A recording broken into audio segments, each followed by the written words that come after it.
What's going on, guys? It's your boy John the Liquidator coming back with another video. And it looked like ESPN has brutally disrespected Caitlin Clark and the Indiana Fever for the 2026 season.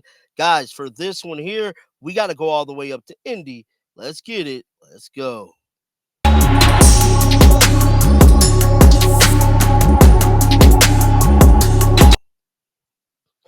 Now, the WNBA season is pretty much wrapped up, and it's time to turn the page and get ready for next year.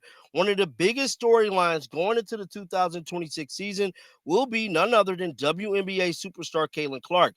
Now, we know Caitlin Clark was dealt a heavy blow this past season, dealing with a groin injury that later led to her injuring her ankle, they say.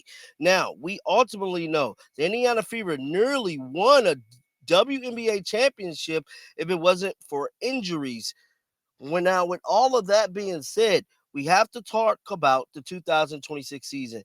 That's being that Stephanie White will remain the head coach the way it's looking so far.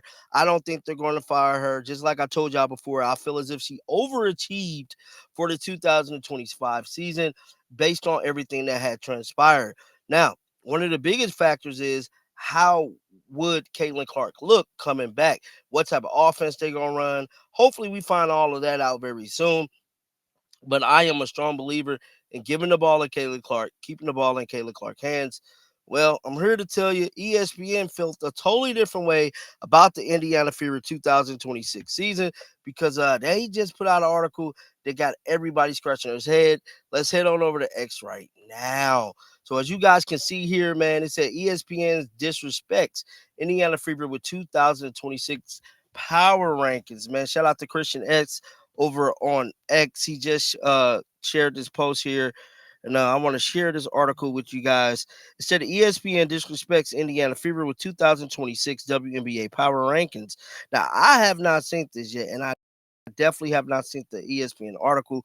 But let's check out this. It says with their 97-86 victory over their Phoenix Mercury on October the 10th, the Las Vegas Aces completed their sweep, which we ultimately know last night.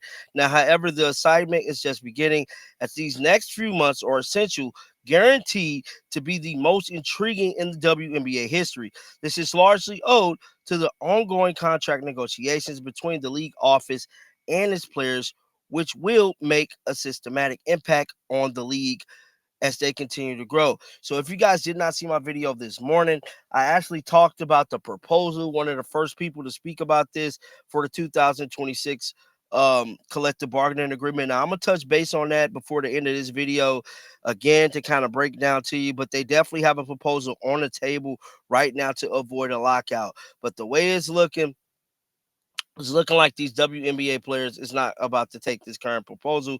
But let's finish getting through this article. Assuming a new collective bargaining agreement CBA deal gets done, almost every single league veteran to free agency as the negotiation for their contracts in line with the CBA will be able to sign for multiple times more money than they would have years ago.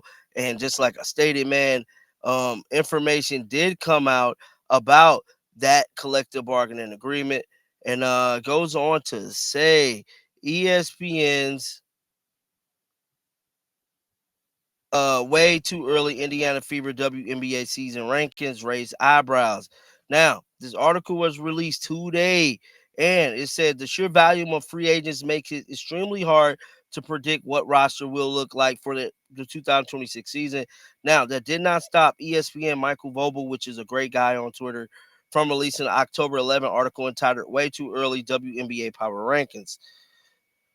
So it goes on to say, when it came to the Indiana Fever, Vogel ranked them as number 5 behind the Aces, the Mercury, the Atlanta Dream, and the Minnesota Lynx. Now, Mike Tweak stated it's way too early for the 2026 power ranking, but how they get their name with the new CBA agreement. Now, just like I've been telling y'all, man, the biggest storyline is going to be the Indiana Fever rebuild because I feel like they're going to have to rebuild this team again. Bunch of people got hurt. I told y'all I could see 7 to 8 players automatically not being on this team going into the 2026 season.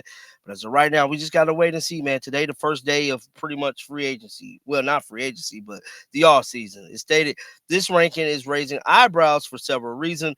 One is that the Fever, despite being extremely plagued to the Aces to the absolute brink of their roster. Now we ultimately know Kelsey down with overexertion. Basically, she pretty much pushed her body to the limit, which led herself to like kind of go into a paralyzed state.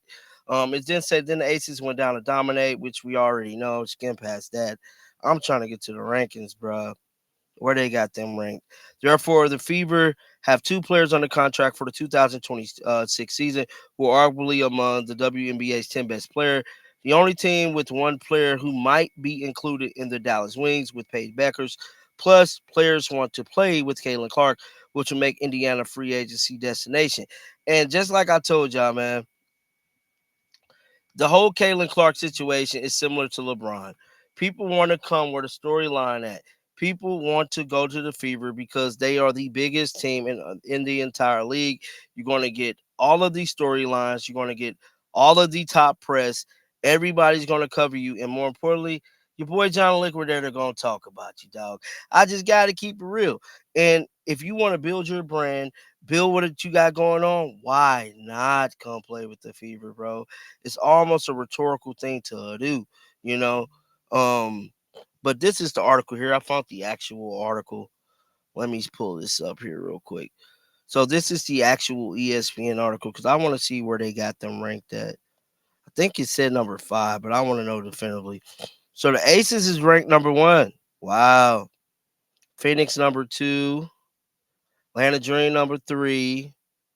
So they got the Indiana Fever ranked number 5. Number 5 for the 2026 season, which ain't bad, but I still feel like that's hella disrespectful. They should be in the top 3. Fever had their entire roster. I feel like they would have walked away at least coming close to winning the championship, if not winning the thing entirely. And for them to have them ranked as far down as they do is completely disrespectful to the team and their efforts for the 2025 season. And just like I said last night on my rant, I told y'all what it was. I said, had the Fever had everybody, we wouldn't be talking about the Aces winning it all. We'll be talking about the Fever. Now, granted, I don't believe the Indiana Fever would have swept the Mercury like the Aces did, but hell, the Fever would have been a way better matchup, way better challenge, and it just would have been a more entertaining series. But guys, I want to know your thoughts down in the comment section right now. Keep them bells on because I will be bringing you another one. And until next time, dog, shake the haters off. I'm out of here, bro. Peace out. And how we need to be to make a playoff run. It's Clark splashing home a 3. I mean, anytime you get to be a part of the first WNBA team in Indiana, and the first WNBA championship for the Fever, and now an opportunity for the first Commissioner's Cup. Boston is wide open, and splashes by Mitchell Haynes, plays it in, and a foul. Atkins defending, flips the pass back to Howard, launches a 3. Oh, the connection to Howard. Splashes the triple. Cunningham on the drive, gets to the rim. In the baseline, kick back out. Dantas is wide open and connects.